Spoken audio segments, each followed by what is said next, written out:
News Talk 98.9, the roar of Memphis. Tool Talk Radio with Joe and Allan.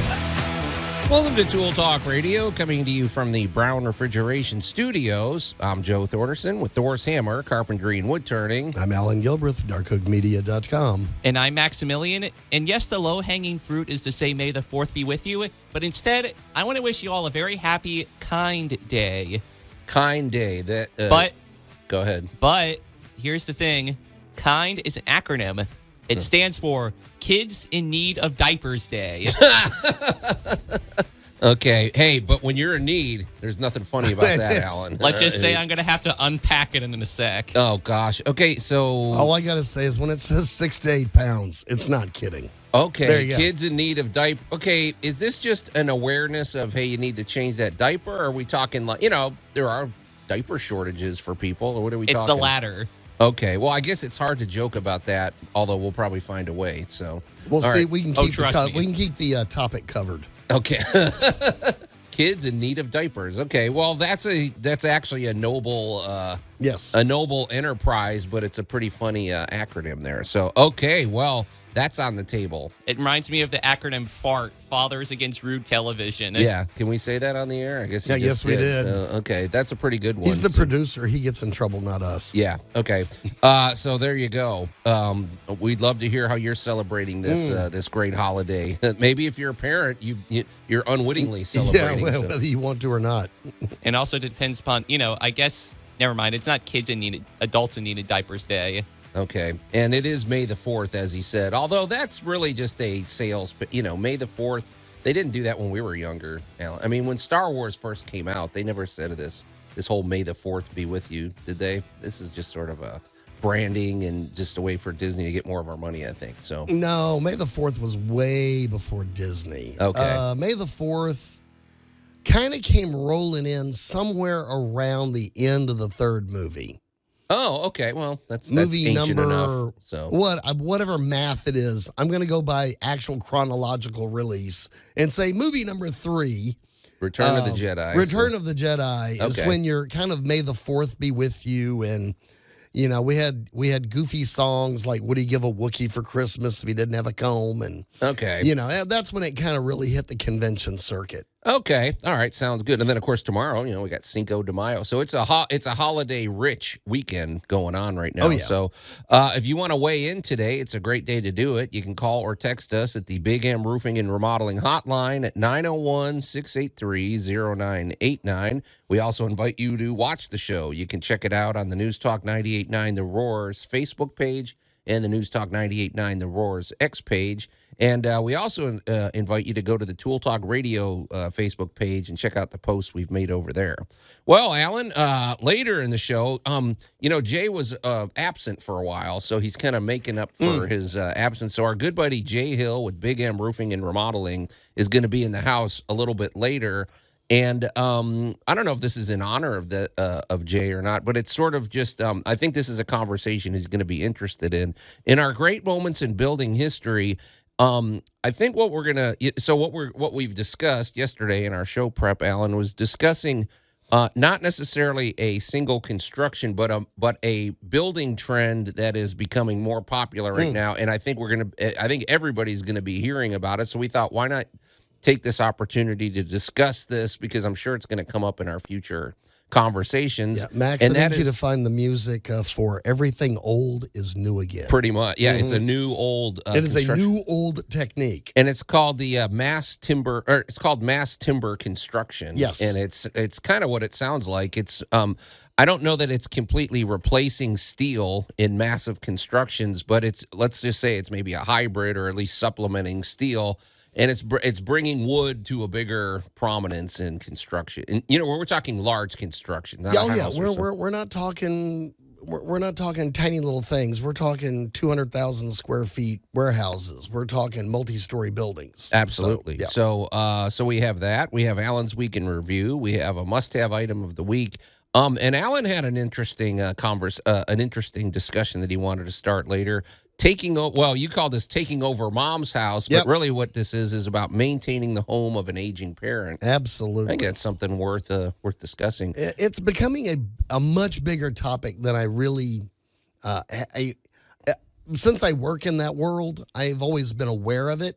Mm-hmm. But in only the last few weeks was I being made aware of just the sheer magnitude of it at this point. Well, and I'm kind of on the other side of that because I can't tell you how, I'm in and out of homes all the time looking at jobs and looking at projects. Right. And I hear this over and over. They said, my parents or my mother or my father were getting ready because they're moving in a couple months. And yes. And you gotta change the home because maybe they can't get up those stairs or maybe they whatever. So and so we're going to talk about that. I think it's a pretty good conversation. And shortly I have a tool tale. Do we want to get to that right away, Max? Or do you want me to unpack today's holiday? All right, give us the tasteful version of the holiday today. It's also just an opportunity to discuss a little bit of the history of the diaper, if you don't mind. On Tool Talk, okay. Okay, so the whole matter started in 2013 by American entrepreneur by the name of Candace M. Smith, which, as you said, is a day that's meant to relieve families of the burden of diaper costs because naturally you should change your child about 10 to 12 times a day, which is ooh. Wait, I don't remember it that much. 10 to 12 times, that's... Okay, go ahead. That's a very productive child. Yeah, it is a very productive child. I think that's somebody trying to sell diapers there, but go ahead. Well, let's just start with the advent of the cloth diaper, which occurred in 1887 by Maria Allan, where they mass-produced diapers using terry cloth for the first time. And then we get to 1950, where American entrepreneur by the name of Marion Donovan held the patent for waterproof diapers for $1 million. And then here's where the explosion occurs in the 1970s or 1970. Yeah. The diaper market becomes highly competitive, which results in reduced prices for consumers because way back in the day, cotton diapers were the luxury item for the aristocrats. Only they could afford the cream of the crop diapers, so to say. And then that's how we get to the celebration of Kind Day, sorry. It's just pretty interesting. Okay, well, I'm going to tie this all immediately back to home improvement because coinciding with the diaper and diaper technologies is also washing machine and dryer technologies and how we were reshaping the home to take care of the volume because you've also got to look at it's just post-World War II and everybody came home. And I think the aging population we're going to discuss later are called baby boomers. Right. That's when they all were Max, born. you chose a far better day than you could have imagined because we're really discussing both ends of the spectrum when now, 70 years later, we are discussing what to do with their homes. But because of the baby boomers, the advent of everybody had to have a washing machine and a dryer and a place to put them in the home drastically changed how homes were built. It's funny you say that because I'm thinking if you were in the 50s, you would have probably had a bunch of diapers up on a clothesline or something, right, to dry off. Oh, my gosh. But when did we get, I know this sounds random, but when did we start getting rubber gloves? When did rubber gloves become a common event because you definitely want those when you're scrubbing out some diapers. Again, welcome happy breakfast, everybody. Exactly. Welcome to post-World War II. Yeah. Because now all of this manufacturing capability that we had built up now suddenly began shifting gears into what we consider now the modern world. Right. So your latex gloves, your rubber gloves, vulcanization, all of that came plowing along at the same time as the diaper technology. And if you don't mind me putting this discussion in a bow and moving on, can I share with you some pretty interesting diaper statistics? Okay. Yeah. They say roughly 95% of American mothers use disposable diapers, which I'm pretty surprised it's not 100%. Yeah, I wonder what else they're using. I don't know. Cloth. They're cotton diapers. Are they free-range babies? I guess. And then the monthly cost of disposable diapers could add up to $70 a month and $840 a year. And the industry itself has been valued at $71 billion. And then babies need about roughly 6,000 diapers within the first 2 years of their lives. Yeah. Tell me about it. I mean, I got 4 kids. You have? So, yeah. And it's interesting, Max, because I've got twin boys and then I've got a daughter, and they were born within 18 months of each other. There was a very small window of time where we had 3 kids in diapers. Yes. I was going to the Sam's Club and buying them by the case. So I Yeah. feel the pain here. That's when the whole diaper genie thing came about. Oh, yeah. It's odd that just this one tiny little product, if you walk around your home and think about the 50s construction, is where we really got those laundry rooms. The big they used to be areas, in a closet in your kitchen, right? Oh my gosh! Or maybe just sitting next to the oven. All right, I'm working on a house right now where we just discovered, and this is a turn of the century home, but we just got the kitchen, kind of a bunch of weird DIY mess removed. And behind it are the original walls. And sure enough, right there in the wall is the connection for the washer, the dryer, and the stove. Right all there next to each other, like a giant production area. Mm-hmm. It's a small home, so they're trying to maximize the space. But, this is something you just don't see in a home built since the 90s. No, the laundry room is its own location. Yeah, but, these were... When you were looking at the home and you were going to have 2 or 3 or 4 children, the laundry production was a huge part of the home. Actually, this is a pretty interesting. Now you really got me thinking, Max, because I definitely at one point in my life I was knee deep in diapers, and I'm sure. So actually, Kind Day, that's not a bad thing, and so I'm guessing there's organizations that help get diapers to needy families. Is this kind of the whole gist of it, Max? And we have Candace M. Smith to thank for that. So thank you, Candace. And thank you to all the innovators from yesteryears for the wonderful innovation of the modern day diaper. Yeah. And I think they're getting a little more eco-friendly too. So all right, well, we got that on the table, and I'm sure Jay Hill's going to want to weigh in on that extensively, but we'll see. But pretty good, Max. Actually, that's a really good holiday. All right, you're listening to Tool Talk Radio. We're going to take a quick break, and when we come back, I have a tool tale. Tool Talk Radio with Joe and Allan. 'Tis but a scratch. A scratch? Your arm's off. News Talk 98.9, the roar of Memphis. Yeah, nevertheless, don't think you're going home from work early. Just put a tourniquet on it, clean it up, and get back to work. Well, this movie was technically filmed pre-OSHA. There you go. Exactly. And welcome back to Tool Talk Radio, coming to you from the Brown Refrigeration Studios. I'm Joe Thorderson with Thor's Hammer, Carpentry and Wood Turning. Here with my buddy Alan Gilbreth from darkoakmedia.com, and our pal Max over there behind the glass. And jumping in on the show shortly is going to be our good buddy Jay Hill with Big M Roofing and Remodeling. And knowing him, it's probably going to be right when we're coming back from break. Yeah, he's going to text me just as we. No, I know Jay's technique. But if you want to weigh in today, it's a great day to do it. You can call or text us at the Big M Roofing and Remodeling hotline at 901-683-0989. And if you're just tuning in right now, Max, as he indicated, today is Kind Day, which is an acronym meaning Kids in Need of Diapers, which is kind of a funny acronym. Although it's a noble task, they try to get diapers to needy families. And let's face it, when you need a diaper, you need a diaper. And not go kid. And we don't fool with that. So we're all in support of that. And Max gave us an interesting brief history of the diaper. So that's out there on the table today if you want to tell us how you're celebrating Kind Day. I certainly hope that isn't on your table. Well, okay, thanks, Max. So, all right, well, Max, I have a tool tale for us. And now, Tool Tales with Tool Talk Radio. Oh, yeah, and the double introduction and the redundancy and whatever, as is typical, but whatever, Alan. Okay. I'm used to it. So, Alan, I have it's almost a confession, too.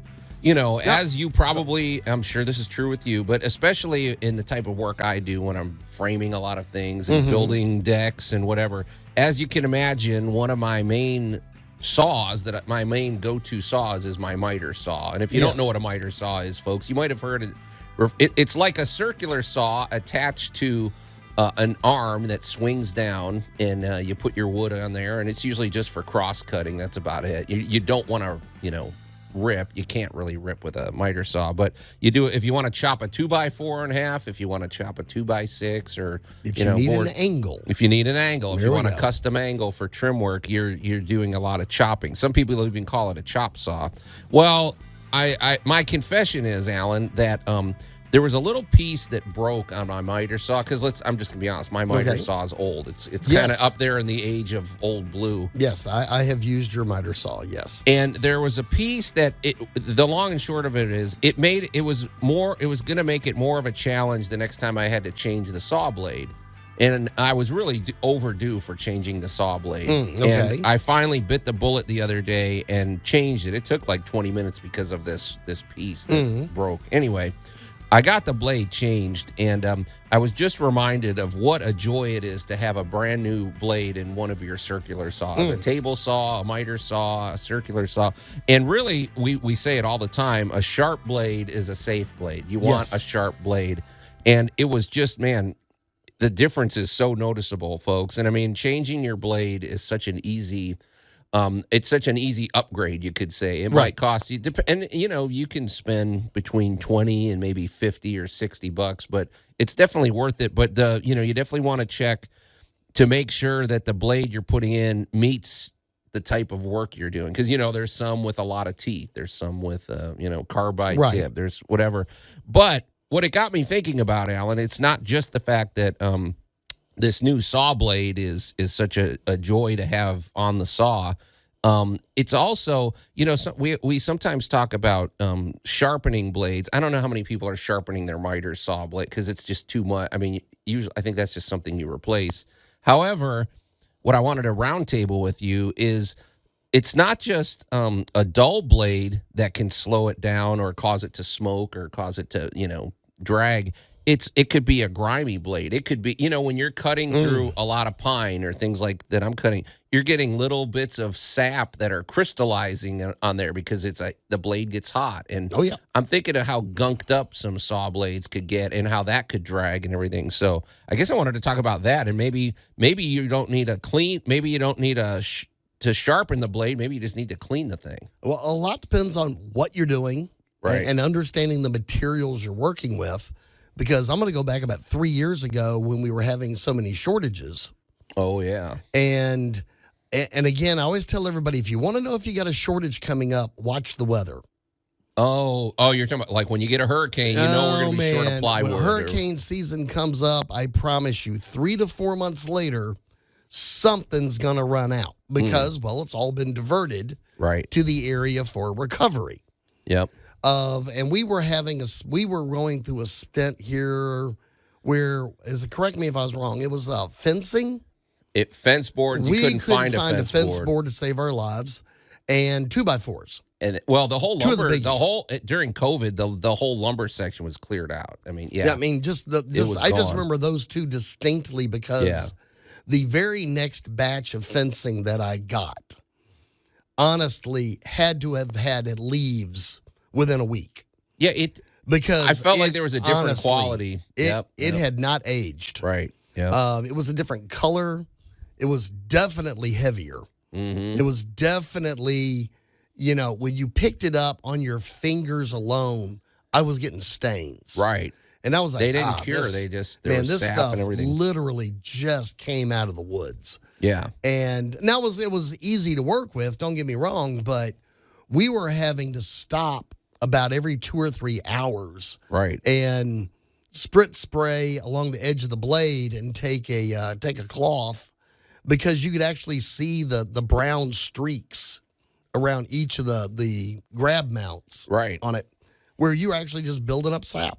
Yeah, and I mean, if you're trying to cut through, especially if you're doing a bunch of cuts or something, it's dulling that dig-in edge, and it's sticking. It's like it's not, it's dragging against it. Well, so here's what, when it comes to solvents and stuff, I got to be honest, I have a very short list that I use, but I had a question because my go-to is rubbing alcohol. For one thing, it's always in the house. You always have a bottle of it somewhere, and it seems to dissolve things. But I guess I'm curious, would rubbing alcohol cause rusting? Like, you're more of the chemist than I am. Well, like we want to think about cleaning it, but we also don't want to ruin the steel, right? Well, all right. Any chemical you put on there that lifts or removes something generally is some form of oxidizer. Meaning what? All right, bleach. Bleach is a great oxidizer. Bleach works by chemically reacting on an oxygen level. So it bleaches things and kills things really, really well. They did I'm thinking about one of the Mythbusters episodes a few years ago where they were putting bleach in everything. Oh, they were different containers and all that kind of stuff.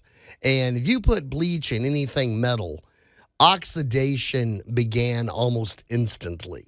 It was a great way to cause rust. I was about to say, because that's what we're talking about, rust. Right. Okay. And so any powerful cleanser is going to have some form of oxidizing capability. So the biggest trick is once you clean it, you need to put a little something like WD-40 or something back on it to give yourself a little protection from the elements. That's what I was going to say, because, I mean, I remember back in the day, especially, it seemed like you were constantly putting oil on things just to kind of keep a little sheen. Although, you don't want too much oil, especially if you're doing, like, some trim work that you're going to have to paint over. You don't want oil on there because the paint won't stick. But I'm thinking, I mean, there may be situations where you're using your saw, any circular saw, and if it's dragging or it's resisting, check out the side of the blade. Obviously, unplug it first, but if you see a little brown circle, or if you see a yellow kind of buildup, it might just be a lot of crystallized sap or something. It'd be amazing what a difference it makes if you clean that off. So. One of my favorite cleansers on the job site, believe it or not, is WD-40. Yeah, now it is a solvent too, right? It's just the chemical makeup of it is thin enough that it can thin things out and still do its protective job. Okay. So just a quickie little thing. A lot of times at the end of a what I would call very dusty day, we have a tendency to take a little shot of air and blow all the dust out of the tool, and give it a tiny little shot of WD-40 on places that dust would have bound up in, or in the edges and the blades. Right. Yeah. And tomorrow when you come in, that's all nice and dry, but it's not all rusty. It's not all gunked up. It's not all full of mud, whatever it is you were trying to work on. Yeah, because I used to have this perception, when I was younger, of sawdust being this dry kind of whatever thing. No. I don't think that way anymore. Yeah. I think of it as little micro oils and stuff like that. That's why I don't like having a bunch of sawdust on my skin or on or on the tools or anything, because it'll stick to it. And, and I think especially if you have a blade that's really hot because you've been making a bunch of cuts, that's like crystallizing, like It will indeed. So anyway, so that's my tool tale. So change your saw blades and keep them clean. You're listening to Tool Talk Radio. We're going to take a quick break, and then when we come back, we're going to visit with our good buddy Jay Hill. Tool Talk Radio with Joe and Allan. My son is several weeks old. He's quite familiar with the sound of power tools. News Talk 98.9, the roar of Memphis. Yeah, but can he use the power tools? I mean, that would be a real feat. So, anyway, welcome back to Tool Talk Radio, coming to you from the Brown Refrigeration Studios. I'm Joe Thorderson with Thor's Hammer, Carpentry and Wood Turning. Here with my buddy Alan Gilbreth from darkoakmedia.com. Our pal Max over there behind the glass. And in the house, once again, our good buddy Jay Hill with Big M Roofing and Remodeling. And so, in fact, it's a great day to call or text us at the Big M Roofing and Remodeling hotline at 901-683-0989. You can even send in pictures if you want to let us know how you're celebrating Kind Day. I don't think we want to see those pictures. Yeah. Kids in need of diapers, so, no, we'll pass. Funny name, but it's a noble cause. I mean, when you need diapers, especially, so it's a noble organization with a funny acronym. So, but it's a good day to reach out and to get in touch with us. And Jay, one of your buddies just texted in. We were talking. Oh, sorry. I always step on your intro, so there's your walk-up music. Jay, it's good to have you back in the house. Before we find out what you were up to this week, let's just close out a conversation. We were talking before the break about keeping your circular saw blades clean It's not just a matter of keeping them sharp. They could be gunked up with sap and all sorts of residue that's slowing it down. And our buddy Robbie texted in. He said WD-40, a wire brush to clean the saw blades works great. Now, Robbie, I'm wondering what kind of Allan. I totally agree about the WD-40, but a wire brush, it better be a soft one, right? Well, I mean, there's all different types. Okay. As we love to point out, I don't think the harshest possible grill brush would be necessary, but there are a wide variety. There's some good stiff plastic ones that'll work. There's some softer wire ones that aren't gonna rip the skin off of everything. So, right. And what about a good old fashioned old toothbrush, like you said? Oh yeah. Keep some of those around. Everything works. I mean, the biggest idea though is that is pay attention to the tool. I mean, what was the old adage? Take care of your tools take care of you. Exactly. I think we've gotten a little more disposable in our thinking. And just to be honest, old war horses like you and I, we've got tools that we've had for 20, 30, maybe even 40 years. I don't really get rid of them until I have to. And our parents, they, anybody that lived through the Great Depression, they didn't throw anything out. So, well, some of my favorite tools are things that I've recovered from jobs on old buildings. Right. Where, my favorite handsaw is honestly 110 years old. Well, and came from this year's Roebuck catalog back in the day. That, and I hate to say it, that saw still works great and still gets a little WD-40 now and again and still gets used. So, yeah, don't be so quick to throw it out. It might just need a good cleaning. Just might need to be cleaned. All right. Well, hey, Jay, we saw you a couple weeks ago, but what have you been up to these days, man? Staying busy, man. I tell you, getting ready for a big project out in Eads. It's an elite home. It's one similar to one we've talked about before. Doing a full roof replacement on it. We'll be doing actually a Certainty Grand Manor on it, but it's 170 square. Literally, it looks like a home that that you want to find out which room do you go to get your books. Oh, really? Yeah, it's one of those. 170 square. What's a normal room? Because squares might not mean much to anybody. It's usually not. But I mean, a nice house, a 2,500, 3,000 square foot house is going to be 40, 45 square generally because of the pitch. Okay, yeah, because there's a real trend these days, isn't there, with a lot of real steep pitches. And I tell you, and a lot of intersecting edges and stuff. So there are, especially in a custom home like this. And we've also got the gutter work as well when we get done, which are almost $40,000 in copper half barrel gutters and a little bit of a wood replacement. But, wow. Yeah. Some people got it like that. We're grateful for them. No kidding. Yeah. So we've had that going on, and just a lot of little smaller jobs, which is what keeps us going. I got a call last time I was here from a gentleman that was down in Olive Branch who wanted some wood replacement and get his home painted, little roof repair at the same time, and went down there and did it. So, we've got 2 or 3 or 4 projects going on. As a matter of fact, the pedestal deck that we'd been talking about the last time is coming to a completion in that although the deck itself is finished, now we're replacing the windows that kind of face that and the door coming out of that and all the masonite that's on there, doing all that trim over and putting a little roof off the little portico that you come out to the deck on. So that's the only reason I don't have any firm pictures yet. I want you guys to see it, and let's post it when we get all the finished pictures, if you will. So that's concluding. Yeah, because Jay, if you didn't hear us a couple weeks ago, Jay was here and he was telling us about this. Yeah, it's a pedestal deck. It's basically, if you can imagine, a lot of these older. I always think of these brownstone buildings, but it could be any building with a flat roof, and a lot of people are moving into these buildings. They're not just commercial anymore. And if you want to put a deck out there, it's a very you don't just go, I'm going to throw a deck on top of this tar roof. Or you're going to have leaks and you're going to have floods and everything. And it's no penetrations there. Cannot put any kind of fasteners into the bottom there. But if you can put a deck up there, it's a great way. It's a great place. You got a great view. You got probably a nice breeze up there. I bet you there's not a nicer deck anywhere in this city, and I mean that. I've got to get you all the pictures so you can so the listeners can look at them as well. I mean, it's unbelievably beautiful. Yeah. So if you got any questions about any of those types of projects for Jay, it's a great day to get in there. 901-683-0989. Hey Jay, but you mentioned these copper gutters. Yeah. Gutters are becoming an artistic statement these days, aren't they? I mean, they're not just functional, right? They are, and really, you do have to have, or it's preferable, I should say. You don't have to.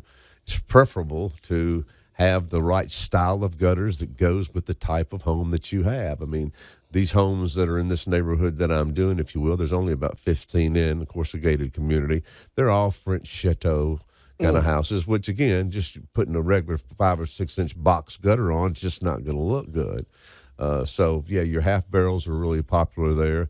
They're not. I'll say this: they're prettier than they are efficient. Oh, really? I mean, if you could get it past, your mind to put on a 6 inch box gutter with a nice leaf filter over the top of it, it would do a better job for you. Yeah. Well, okay. So, because when you're talking about a half barrel, I'm just picturing a half circle, right? I mean, you're basically. They look more old fashioned, kind of. Yeah. That's again mostly on a custom style or vintage type of home is what you'd see those on, but they cannot handle, especially like on this house, which is a 14, 16, 12 pitch.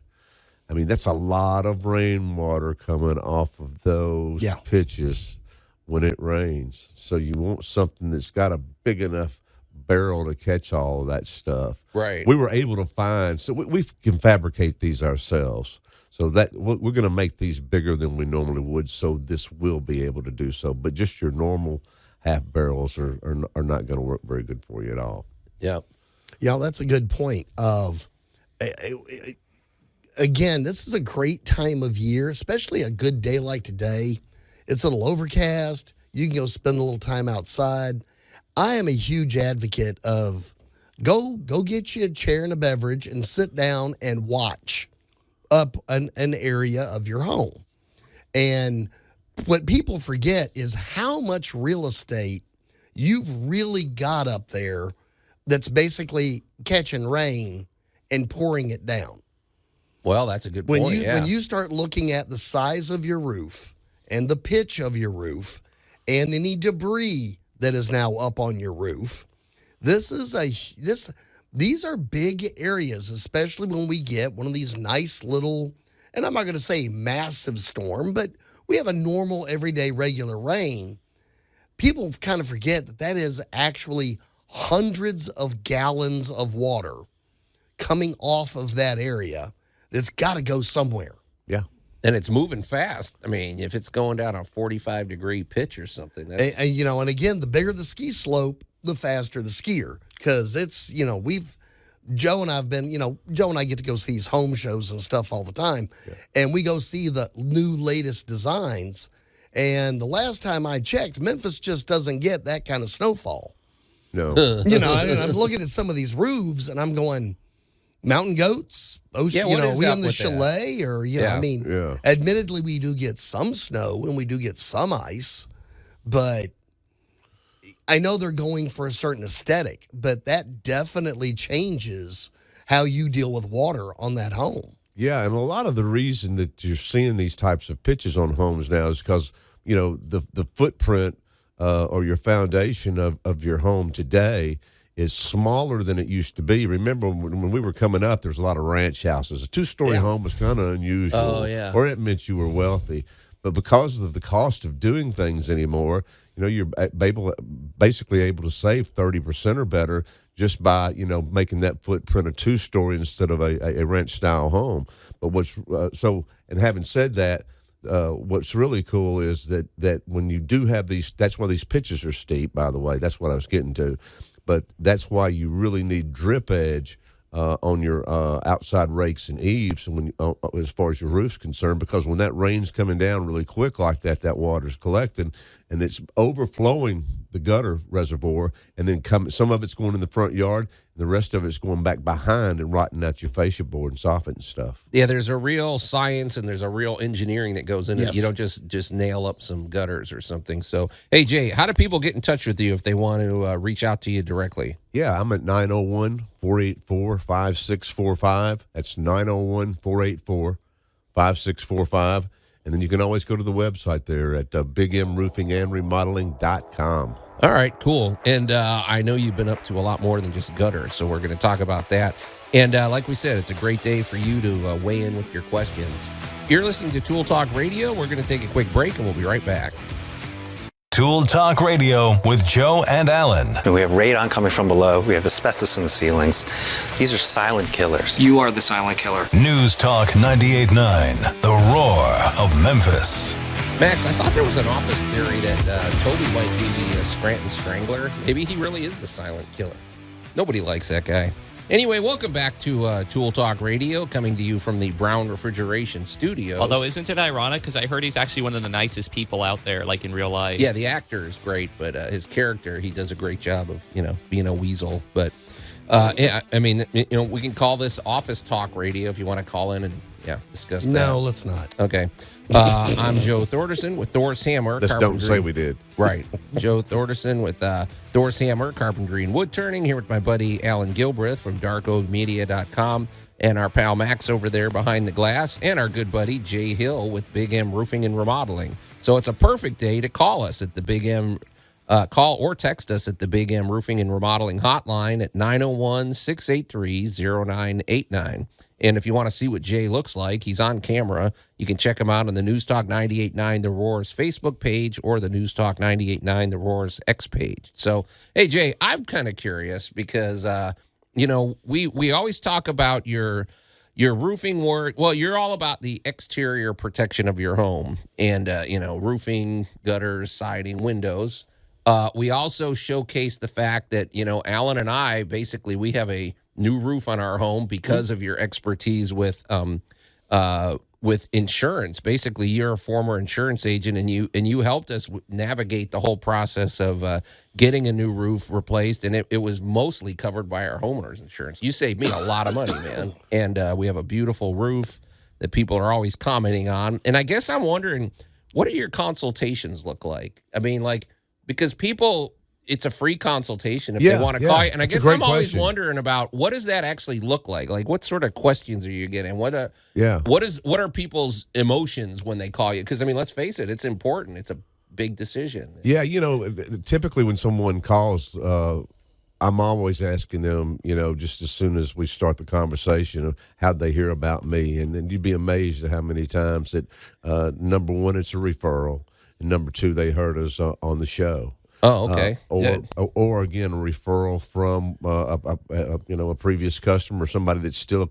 I don't ever count anybody as a previous customer because, again, a lot of what we get are people that we laid a roof for, 5 years ago that are calling today and asking if we can help with the deck. Ongoing. So, which is the kind you want. Right. So for the most part, we've been blessed and hadn't had to go out and hunt for business. It's kind of come to us. It's come to us because of what we do. But specifically about your question, once I've determined, how someone found out about me, I want to meet them at the house, I want to take a look at it, and it all starts with, some type of an inspection. Sometimes that can be done from the ground. It's because it's so obvious what's going on up there to the trained eye. And then sometimes it requires a ladder and getting up there and climbing around and seeing what's going on. That's on the outside. Now, a insurance claim for a roof can be more than just a roof. A lot of times we'll see a fence blown down. We'll see where a tree limb came down from that storm and it busted a window. All of those things that most people wouldn't think about, including the next part of the inspection, which is the interior, are all covered under that same claim based on that storm date itself. So that's why we're always telling folks that, hey, take a look, as Alan mentioned earlier, I don't know about getting the chair and sitting down and just watching the house. That's not my idea of fun. But he brings up a good point. You got to walk around your house from time to time and notice that shingle that's laying on the ground. Notice that tree limb that's come down and gotten your fence leaning towards your neighbor's house and that type of thing. And that's what generates the whole thing. Now, typically, storm damage can come, whether it be hail, whether it be straight line winds. It can come at any time, no matter how old your roof is.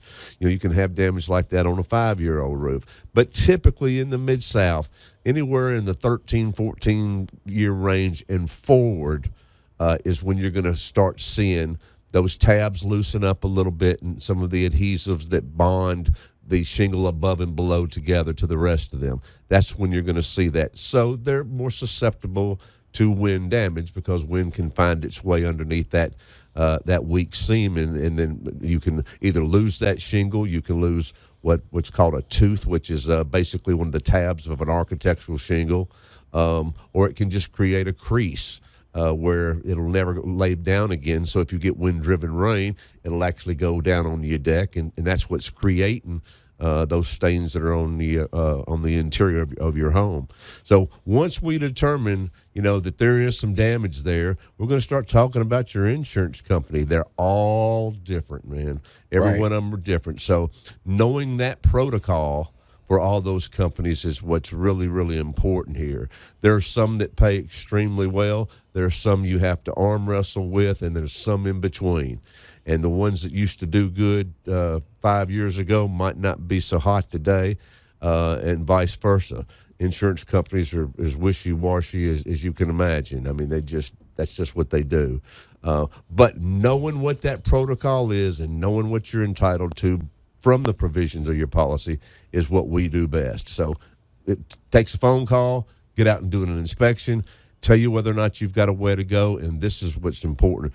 We will not let you even start a claim with your insurance company if we do not believe, without a shadow of a doubt, that we've got a way to go with your insurance company. In other words, it either meets the protocol or it doesn't.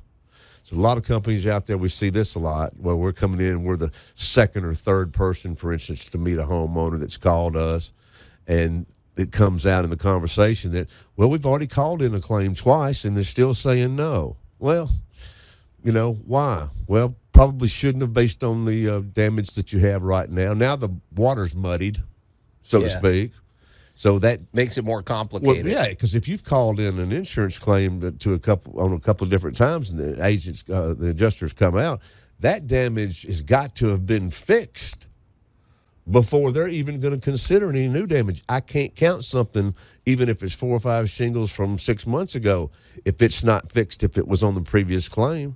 And I wanted to talk a little bit about the emotional thing. I don't know, because Allan, it's everything in home improvement. There's emotions attached to this, and it's sometimes good, sometimes bad. If you build a really awesome deck for somebody, they're very excited, and there's a real positive. In a situation like this, Jay, though, you're dealing with homeowners that are thinking, I can't afford a new roof. It's leaking. I can't do that. I'll just tell you this.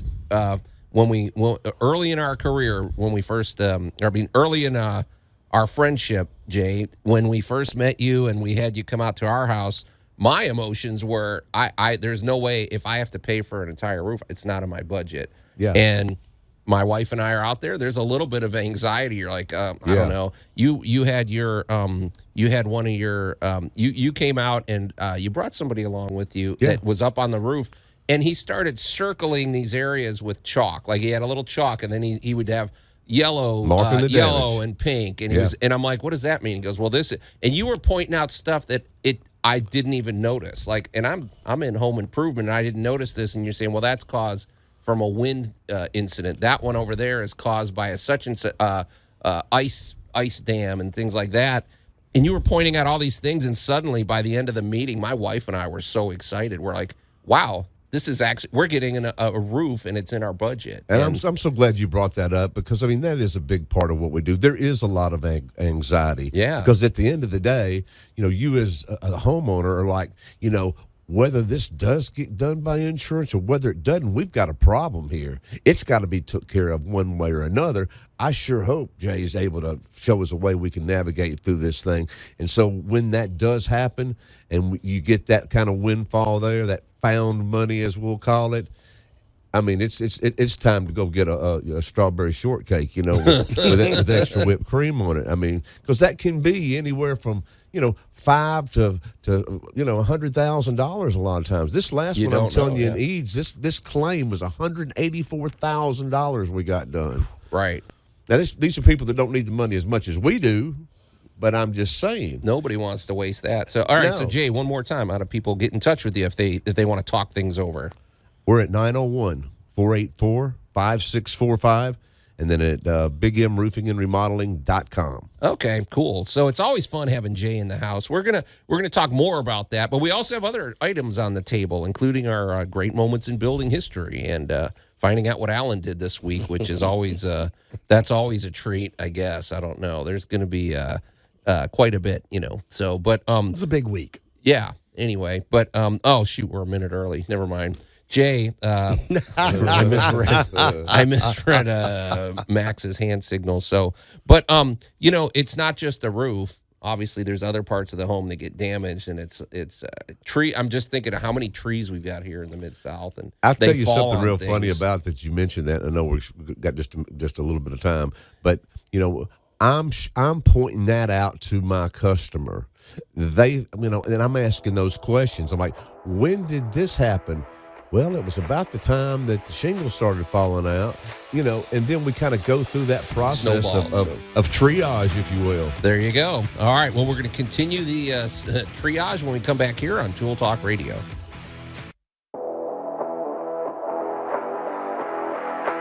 News Talk 98.9, the roar of Memphis. Tool Talk Radio with Joe and Allan. And welcome back to Tool Talk Radio, coming to you from the Brown Refrigeration Studios. I'm Joe Thorderson with Thor's Hammer, Carpentry and Wood Turning. Here with my buddy Allan Gilbreth from darkoakmedia.com. Our pal Max over there behind the glass. And in the house, our good buddy Jay Hill with Big M Roofing and Remodeling. So it could not be a better day to call us or text us at the Big M Roofing and Remodeling hotline. You can get in touch with us at 901-683-0989. You can even send pictures. And if you're just tuning in, if you're just getting up right now, we also want to remind you that Max let us know that it's a unique holiday. Among other things, it's May the 4th, which it's a Hollywood manufactured holiday. I'm as big of a Star Wars fan as anybody, Allan, but I mean I recognize May the 4th is just a good marketing campaign. It's also Free Comic Book Day, though. So if you have a favorite comic book shop, get out there. They're giving away free comics. Jay is heading straight over there after we get out today. I'm leaving early. Yeah, because he has to get his free Captain America comic books. But it is Free Comic Book Day. However, it's also Kind Day. Could you tell us what that is, Max? Kids in Need of Diapers Day. Right. And would you mind if I shared a little bit of a fun diaper fact? Go ahead. Though Shakespeare's the first use of the word diaper in the English language was actually in a piece of William Shakespeare's called Taming of the Shrew. And it was the following verse. Let one attend him with a silver basin full of rose water and bestrewed with flowers. Another bear the ewer, the third a diaper. Allan could explain what that means. I mean, it's a beautiful flowing sentence, and then that diaper kind of hits it like an anvil at the end. Well, the diaper in those days was basically a face cloth or a washcloth that you could use on either end, and the ewer was any wide mouth pitcher. Okay. So this lovely scene was all about bathing somebody in rose water and making them smell good. Because back in the day, as Allan alluded to, diaper wasn't necessarily... It referred more to a cloth than not necessarily the mechanism that it is today. Right. Okay. Well, it was multi-purposed. It went on one end or the other, depending upon what you needed. Yeah. All right. Well, that's pretty good. Shakespeare can make anything sound poetic and all that. Even his insults. But if you're out there on the front lines of diaper usage and diaper technology, hey, I once had 3 kids at once in diapers, with my twins and everybody else. So it's like... I feel your pain, and it's actually very noble work that the Kind organization is doing, but it's kind of funny, let's face it, diaper is just a funny word. I like the word diaper. It's low hanging fruit in the world of comedy. But anyway, Jay's not here to talk about diapers. I don't think anyway. But hey, Jay, before we get back to our talk with all our other topics, let's get to our must-have item of the week. So, Max, Alan, I'm holding this up, and so I'm holding it up to the camera. It's very simple. I mean, it's a very simple item this week, but tell people what I'm holding up. It looks like a nice 12-inch, and judging by the blue paint, I'm going to say that is a 12-inch, about a 5/8 masonry bit. 3/8. 3/8, it was close. But it's one thing I like. What do you call this little part at the end to keep? Okay, so there's like it's a concrete bit, which I think if you've ever gone to the drill bit section, you'll notice concrete bits look a lot different than a normal drill bit. Correct. The head they got is the bigger. hammerhead. Right. They got like a hammerhead. They're quick to dull if you get the cheap. Don't skimp on concrete blades. There's a big difference between the good ones and the bad ones. Let's just say if you go to get the cheapest concrete bit, you're going to be changing them. And you'll spend more money on extra concrete bit, and you'll it's be more annoying. swapping them out fast. But what is this little part here? Because when you put it in the chuck on your drill, you have three kind of grabbers. Right, those are your grips. Yeah, there's three. There's a nice grip on this because if you don't have something solid, or if it's not like a hex head at the bottom, it's gonna spin. It's gonna spin and it's gonna slip. But the reason I like the 12-inch blade, and even if you're not drilling 12 inches into concrete, Jay, I just like the extra leverage it gives you. Because, I mean, let's face it, anytime you're drilling into concrete, you're usually drilling down and you're putting your weight into it. And so I like the extra reach that you get with this one. Yeah, we had a big project downtown. We had to go through about 8 inches of concrete, but then go through about a 1/4 inch of steel that was holding that concrete up to do a TPO roof on a big one downtown.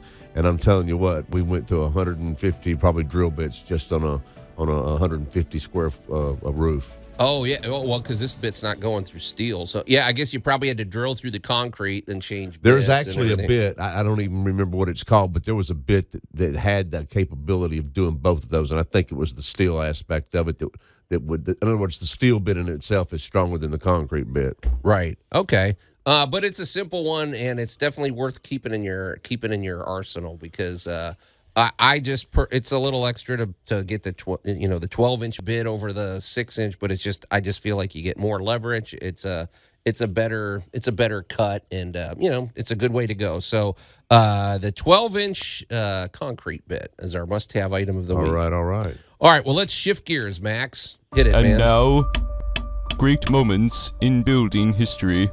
Jay, I have to admit, you inspired this one because a couple weeks ago when you were in here, you were talking about the Janka hardness scale, which it's a really interesting scale. I mean, if you're working with wood, especially if you're going to do a DIY project, or maybe you're going to get ambitious and make yourself a little table, or it's good to know the hardness of wood and the advantages and disadvantages of different woods. But it got me thinking there is a trend. We could call this, Alan, a new old trend. It's basically, a trend of, it's called mass timber construction. And so we're not talking about a specific construction today. We're more kind of setting the table probably for future discussions. When we talk about mass timber construction, there is a trend these days. I know there's a big airport. I think it's going up in, Utah or somewhere, where the entire terminal, instead of steel and, whatever else, rebar, concrete, they're using they're going to use still some steel, but they're mostly using timber. They're using so if you can imagine, folks, instead of a 2x4, we're talking like a 6-foot by 4-foot beam that's been laminated together, and it's going to run 100 feet across a ceiling or something like that. So there is this trend for using timber. I think they were even making a skyscraper in New York. It's like 28 stories tall out of timber. There's pros and cons, and we also just wanted to discuss sort of the fallout and the other. So there's a lot that goes into this, and it actually even ties into like we said, the Janka hardness scale. But we're going to kind of round table the mass timber construction. So I'll let you kick it off, Alan. Go ahead. Okay, so let's just start with what is mass timber. Okay. What is it? I'm doing a barn recovery for a client. Started a few weeks ago, and when we got in there, of the one part of the family is it's old and janky. Let's just bulldoze it and get rid of it. The other part of the family is no, it's been here for 100 years. Right. We want to keep it. So I was like, well, let's go take a quick evaluation and see which camp is going to win. Because if you get down there and it's all termite eaten and it's barely holding up, it's so much safer just to get rid of the whole structure. Go down there, and Joe, you are not going to believe what they made the inside structure of this barn out of. Railway ties. So okay. You talk Sounds about like a lot of stacking, man. Let's talk about mass timber. Okay. There is nothing in this barn that is less than 8x8 or 12x12. So it turned out great grandpa worked for, guess who?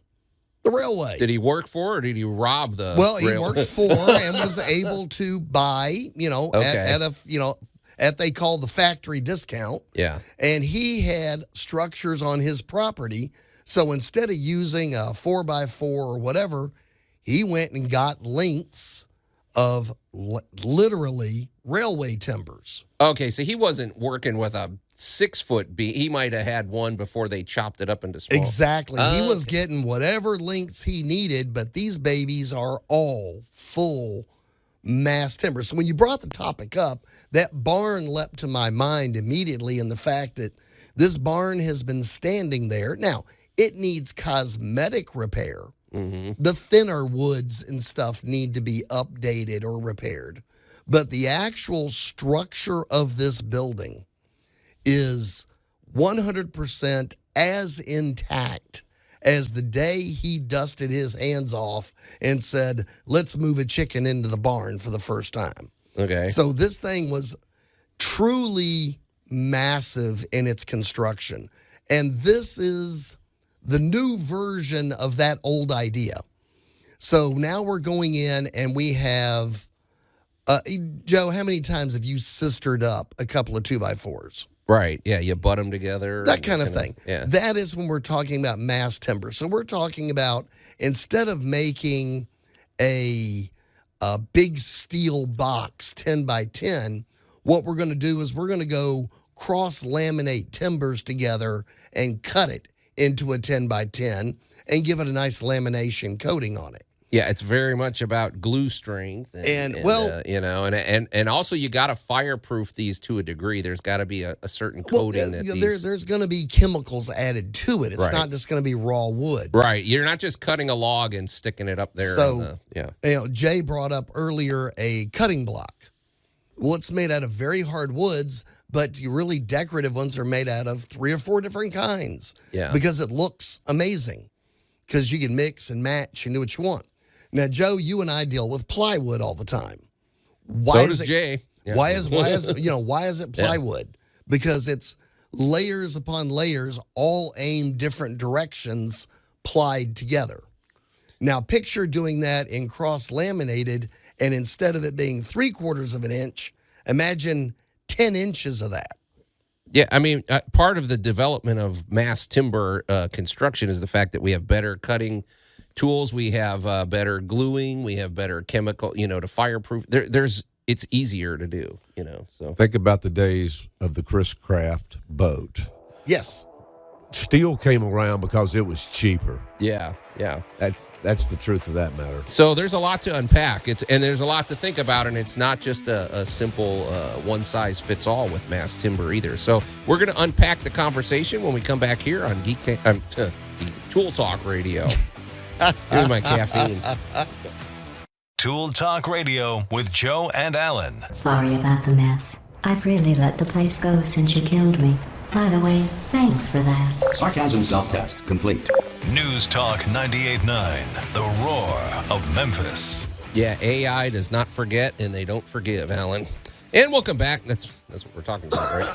And welcome back to Tool Talk Radio, coming to you from the Brown Refrigeration Studios. I'm Joe Thorderson with Thor's Hammer, Carpentry and Wood Turning. Here with my buddy Alan Gilbreth from darkoakmedia.com, our pal Max over there behind the glass, and our good buddy Jay Hill with Big M Roofing and Remodeling. So what better day could there be to call us or text us at the Big M Roofing and Remodeling hotline? You can even send us pictures there. So get in touch with us at 901-683-0989. Like a couple of our friends have done. Robbie weighed in earlier today with a very good tip for cleaning your saw blades, which we were talking about a little bit earlier. But at the moment, we're in the middle of an interesting discussion. So in our great moments in building history, we're not talking about a specific structure. We're talking about a building technique, and I would say a building, almost a new movement that's well, I shouldn't say new because it's a new old movement that's gaining popularity called mass timber construction, where there's a lot of new structures going up, and these things we're talking about large structures. We're talking about airports, or we're talking about even 28-story skyscrapers or large buildings where instead of steel, they're replacing that with large laminated beams of lumber. And so, Jay, the big thing that I'm hearing, so the first two objections that come about when people are talking about using a mass timber construction, they say, for one thing, is it fireproof? What if there's a fire? Which is not a bad point. Although steel can melt too, Alan, as we know. Also, if you're clear cutting, we do need trees, and I know they're a renewable resource, and you can regrow them. However, they got to grow. You got to regrow them at a pace that can keep up. You can't just clear cut, and not all trees grow at the same pace, But what other objection? Those are the things we're against. There's a lot of advantages. There's a lot of disadvantages, but it's a balancing act, you could say. So yeah, aesthetically, that's the real takeaway here to me. When you look at pictures of that Portland airport, for instance, and look at some of these structures that have been built, they all look Frank Lloyd Wright-ish. They're just mind-blowingly beautiful. Steel will never give you that look. I don't care what you do to it. Right. So I just love the way that the buildings and the stuff that I've seen look. Yeah, aesthetically, it's pretty nice. So yeah. Well, let's address. All right, the aesthetics are going to win. Right. All right. Fireproof. We've already been shown that no matter what we build a building out of, we're going to put enough stuff in it that burns. Yeah. We put in carpeting and flooring, sheetrock, and we put in sheetrock. Doesn't burn, but it will sure crumble and fall apart. Yeah. If you get a place hot enough, steel beams will go. So you always go back to proper maintenance and life safety. And which is, you just kicked open the door into my world. Right. You're all about regulations. It is all about, do you have the proper sprinkler systems? Do you have the proper maintenance? I get to look at Jay and say, are you controlling water properly? Yep. Because whether it's wood, it's steel, it's concrete, it doesn't matter. Water in the wrong place is always the enemy. Well, it is always going to wear down. Whatever can be made by man can collapse. That's what I was thinking of with this, is because you can't just I'm assuming, even though these are laminated laminated timber and things like that, it still has to breathe. It's still, you don't want moisture getting in and not getting out. It could still swell the wood. Things can fail. So you really, the design has to be really well thought out. Well, exactly. It's just like, how many old buildings did we have to go back and retrofit because we discovered they didn't both use the rivets and the welding? That's hundreds of buildings all up and down the East Coast, old skyscrapers where we went through and went, uh-oh. Right. This was good when we built it in the 30s, but we've learned so much since then, and now it doesn't meet the modern standards, and you got to go back and retrofit. So, again, an old idea was that if you built it out of something big enough and heavy enough, it would last a long time. And that's kind of the idea here. So instead of having a foot of steel, we got a foot of wood. Now, what I'm really curious about, and you just mentioned this, is the woods that can be used for this. Well, because that's what I was wondering. It's like, obviously, and I love trees and I love wood. I'm not unrealistic. I know that it's a renewable. When I see a tree cut down, I don't cry because you can grow it back again. You can put three more in. Right. Yes. But they have to, not all trees grow at the same rate. Exactly. And not all trees are the same hardness. So I guess I'm wondering, there's that balance of you've got to use a tree that's renewable but can stand up and do the job too. So. Well, there's a lot of building materials that will do that. Now, right now in mass timber construction, the biggie is the Douglas fir. Okay. Big, fast-growing tree, relatively decently hard. Mm-hmm. So it's an easily renewed resource. It doesn't take 100 years to grow one. Right. So we can get that. The really thing that gets me excited is from the flooring industry, all of the different materials that can now become good, durable flooring. Right. And I'm talking stuff like mesquite, bamboo, and other really fast-growing cellulose products. Right. Of, an acre of bamboo, you could shave that down every single year and have another full acre the very next year. Yeah, that's bamboo stuff, grows. Man. Yeah. You can almost watch bamboo grow. Yeah. And then I was thinking like other invasives like privet and things like that. Because of the new technologies we have available for bonding woods together, there's really nothing off the table technology-wise. Right. It's just a matter of, is it cost effective to do it? I guess I'm wondering too, Jay, could you, we were talking about aesthetically, the look of it, but what if you say, well, I want timber, but I want to paint it and make it look like it's black or stain it or something, or, well, there's nothing saying. What I've looked at in a little bit of research that I've done, says that, that these structures that are built with this stuff can last to 50 to 100 years, okay? It's actually more fire retardant than concrete, which surprised me. So they're making the panels or the boards out of the mass timber, and then they are pressure treating them, and then they are putting a fire retardant on the end of that. Yeah, because they showed a video I watched. They show them, they put it in they do these fire testing. They stick them in this huge oven, and it was not burning up. It was just, it's amazing. You would think that, anything, like we said, with enough heat and enough extended, flame it's gonna melt or something like that. But at the same time, we also have sprinkler systems in place. We have, ways to put out the fire. So, that may not be the be all and end all. Well, as with all structures, we're always going to get back to proper care, proper maintenance, and proper observation. Right.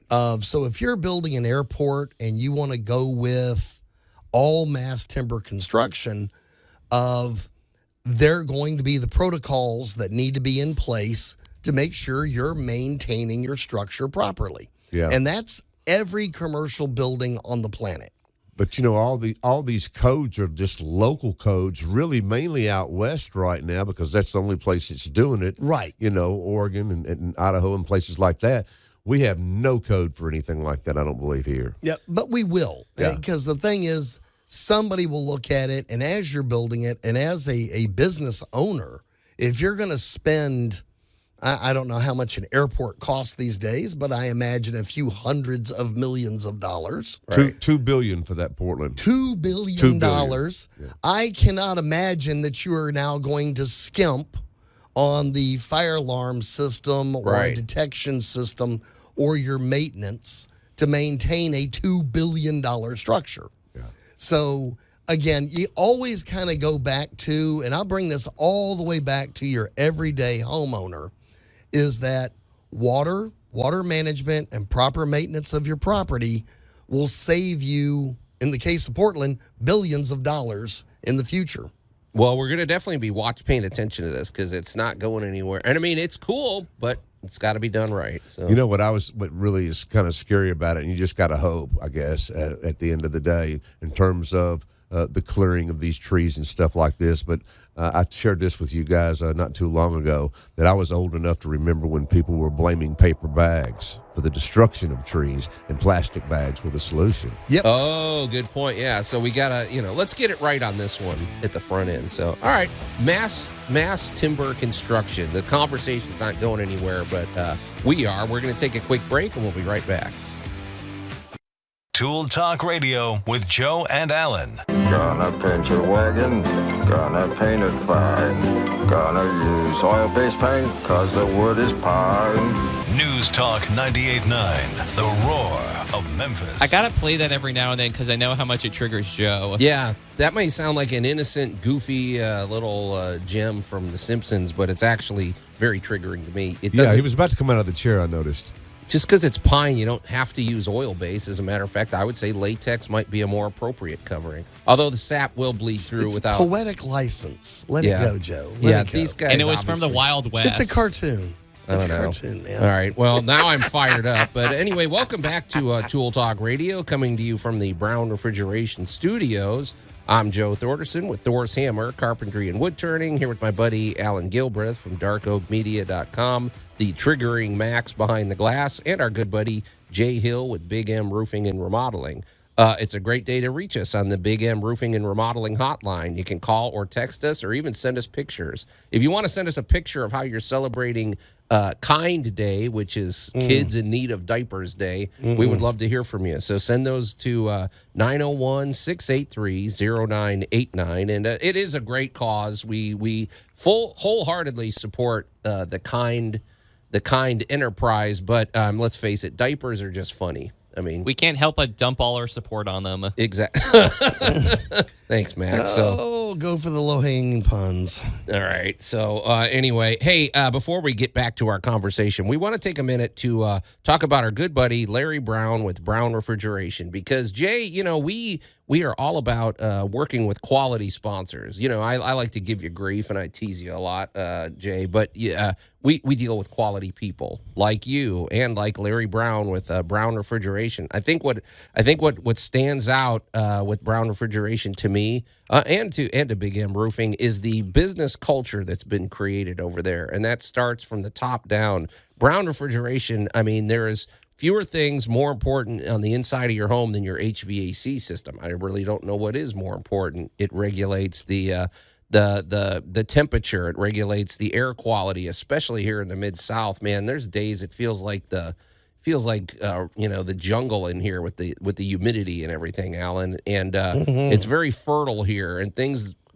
Microbes and things like to grow. It likes to you grow. Don't want them so you need the humidity. You need all of that regulated, and so you have a very finely calibrated instrument being operated in your home, and that thing requires maintenance and it requires attention, and sometimes it requires replacement. And so there is nobody better than Brown Refrigeration, and they are also at the cutting edge of technology. I really love the implementation of the Remy Halo system, which is really kind of a revolutionary development in HVAC technology that basically uses the UV power of the sun to help clean the air and create cleaning particulates that come out of your HVAC system and clean every surface that it lands on. It's also they're also great for coming out and just doing checkups on your HVAC system, cleaning the air ducts. That's an important factor.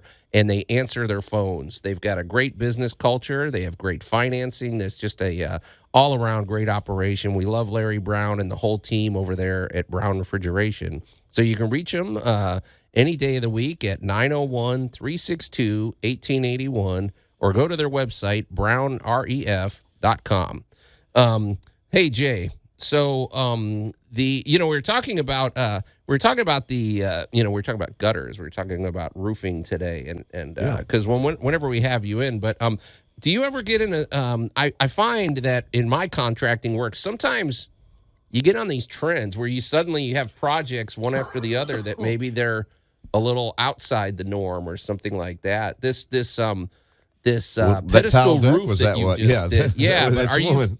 What are some other unique things that you're finding yourself getting involved in these days? So. Well, I mean, it's rare, for instance, in the gutter world, to do anything other than, your 4, 5, 6 inch regular box gutters. But as I mentioned to you guys before the show, this big job over in Eads is going to be half barrel coppers, which are 6 inches in diameter, and that's very unusual because the cost of copper obviously is enormous as opposed to aluminum or galvanized steel. So that would certainly be one for sure.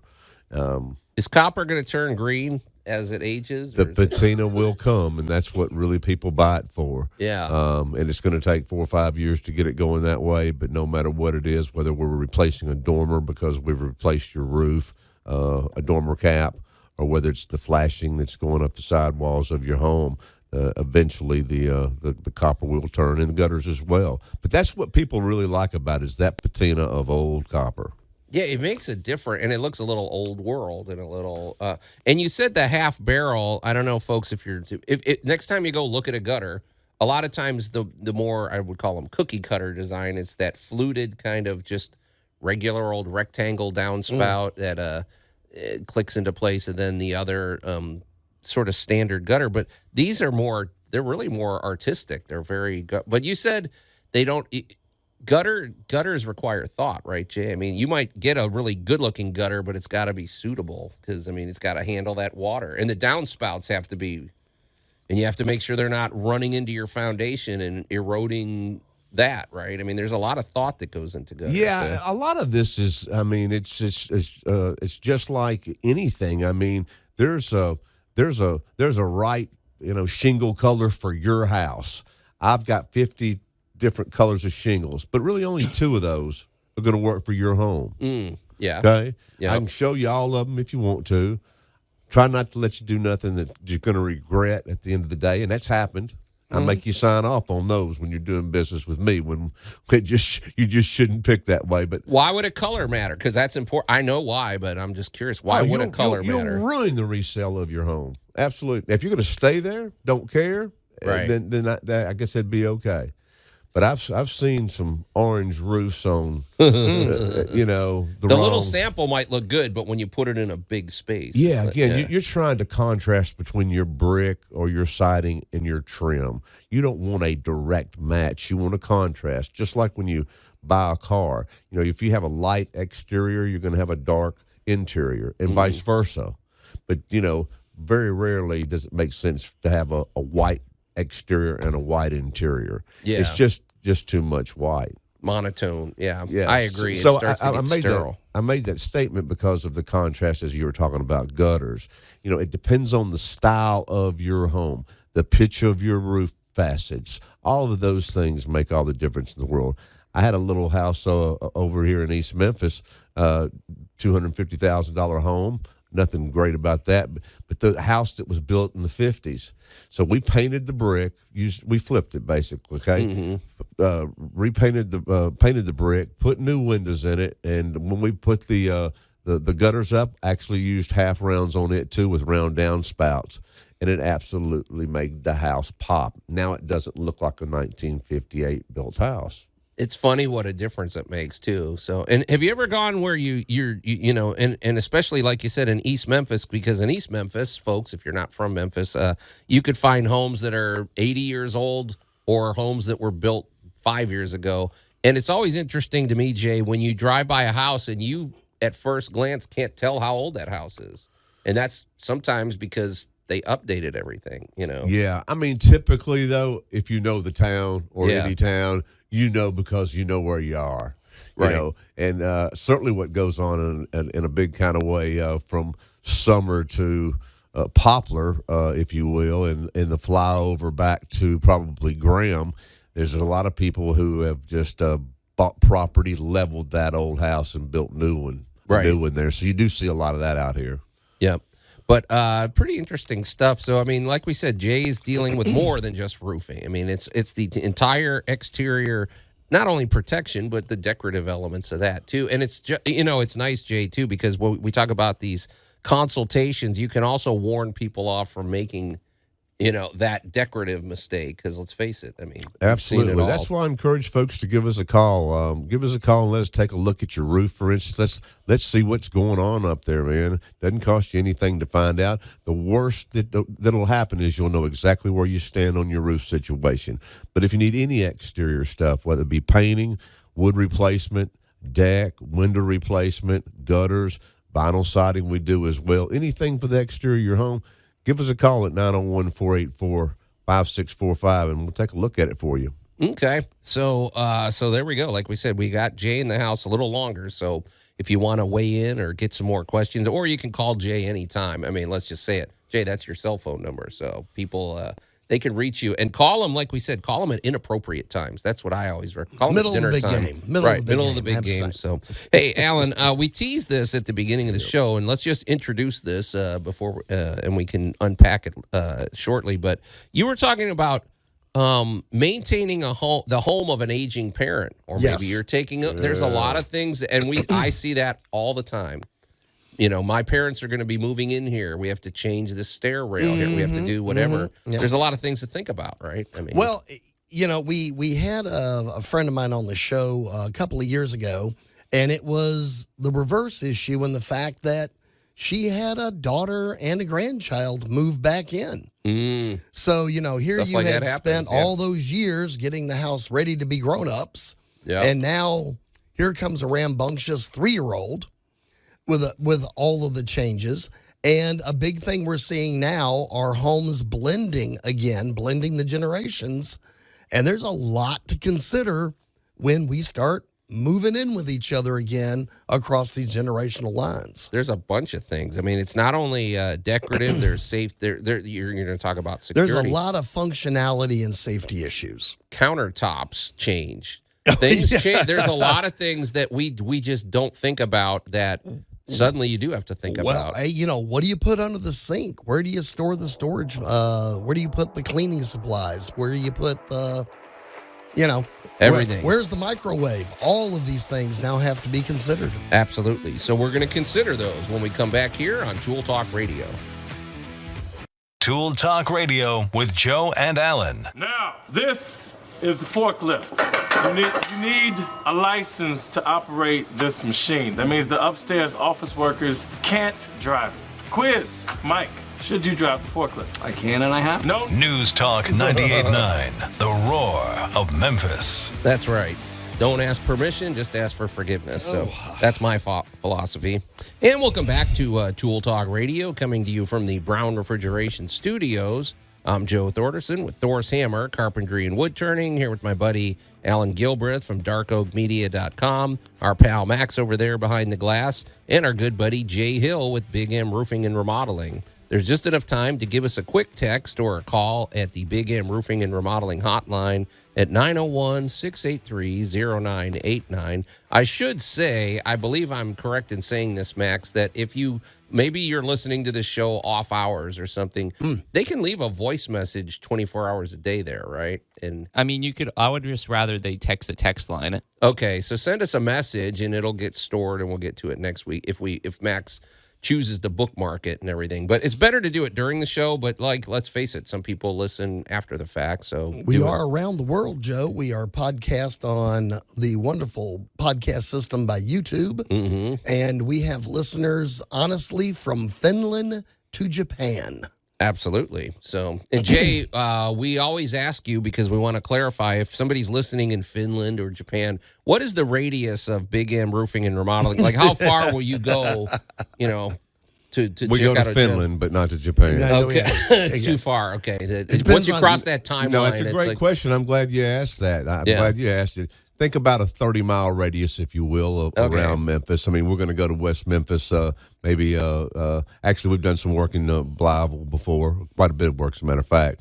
And then Mississippi, the obvious, South Haven, Olive Branch, all of that down there. And then just finished a roof yesterday in Mason, Tennessee. There you go. So we're a tri-state area. Oh, yes. Oh, absolutely. Yep. So there you go. So he's not going to fly to Finland for you, but I bet if you wrote him a big enough check, you could get him there. That's a fact. But the point is, you can what kind of work? Yeah, you can listen to years and years of Tool Talk Radio. They can indeed. Plenty of ways to do that. So, but hey, before the break, we were talking about there's a lot of people in this situation. As we say, parents sometimes move back in, or you want that. You have an aging parent. Maybe it's their home is too much to take care of, or maybe you're going to upgrade it to fit their situation. Right. Maybe they now are in a wheelchair, or they're having mobility issues or things like that. There's all these random things that you don't think that we take for granted, or that you might take for granted at a certain age that you don't take for granted anymore.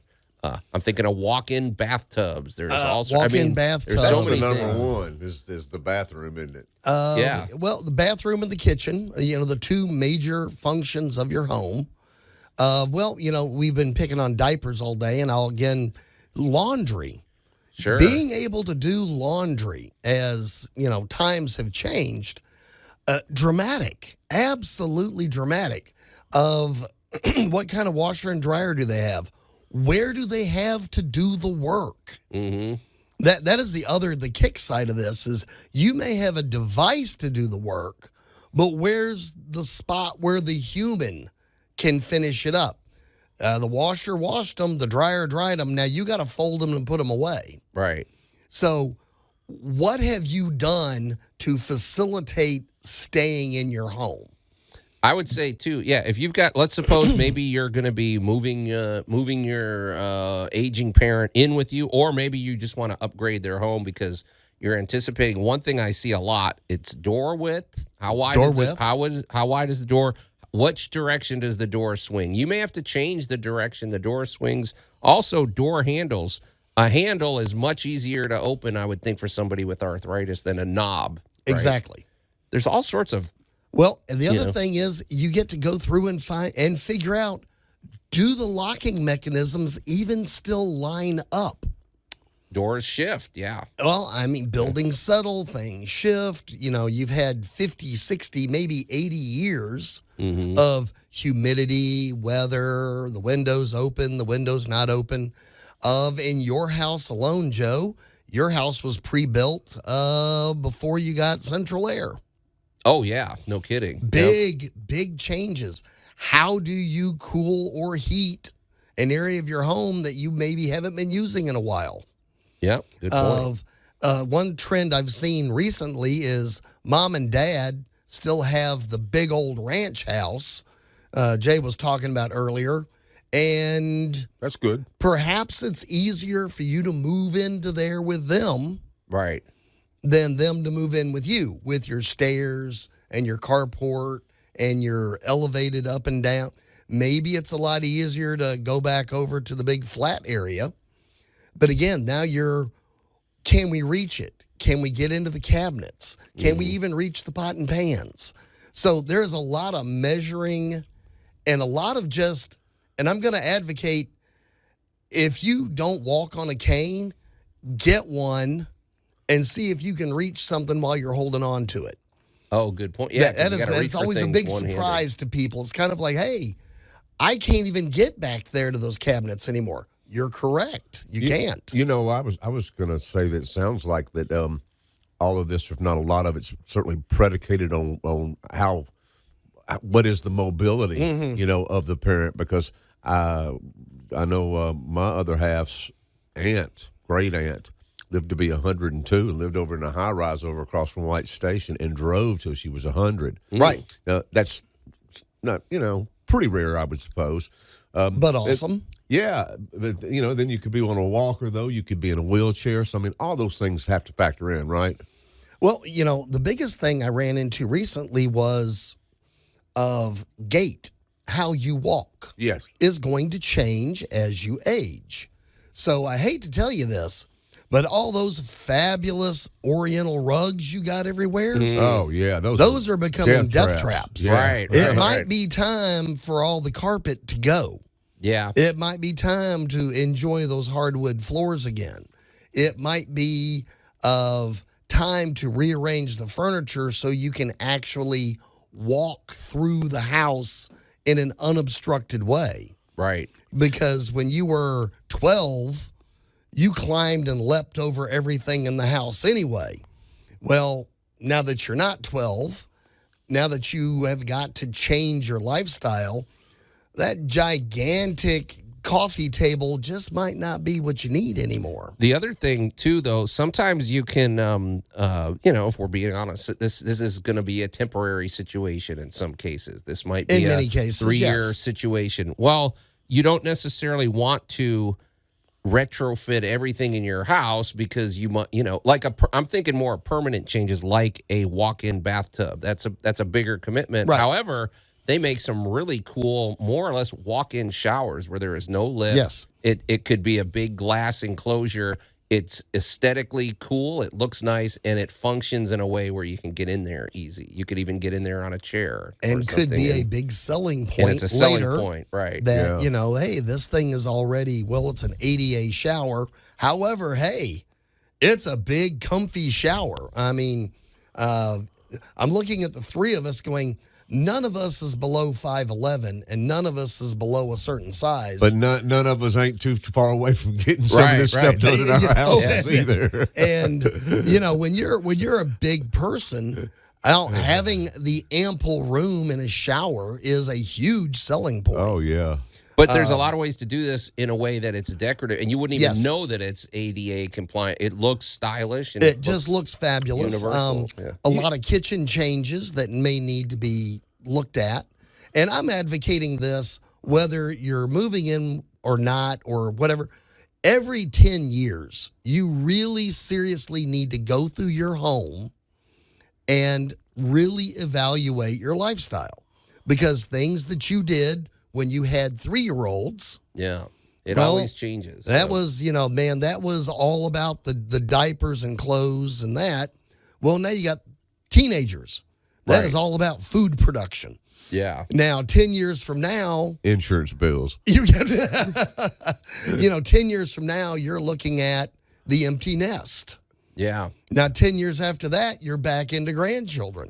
Right. So, every 10 years, really look at your home and admit things have got to change. I can see this changing, too. I mean, you could have all the, most optimistic goals in terms of your retirement at 70, for instance, or 65, and make those adjustments to your living situation, only to find out that 7 or 8 years later that changed and that doesn't work anymore, but you have to go another route. Yes. Because you could be mobile, for instance, and then all of a sudden you made the adjustments in the bathrooms, for instance, but nothing with the doors, and now you're wheelchair bound. Right. Yeah, it requires a lot of thought, but like don't overdo it, don't panic, don't. It's cheaper than being in assisted living, I'd say, though. Absolutely. One remodel by a long quicker, shot. So. Hey, so this is a conversation that I'm sure is going to continue, but it's not going to continue now because we're out of time, you guys. So it's always interesting having Jay Hill in the house. Jay, we love having you here. Thank you. Enjoy being here, fellas. But until then, so on behalf of my buddy, the show's over. Let me just wrap it up. On behalf of my buddy Allan Gilbreth, Max Behind the Glass, our buddy Jay Hill, I'm Joe Thorderson. Thanks for listening to Tool Talk Radio, and we'll see you next week.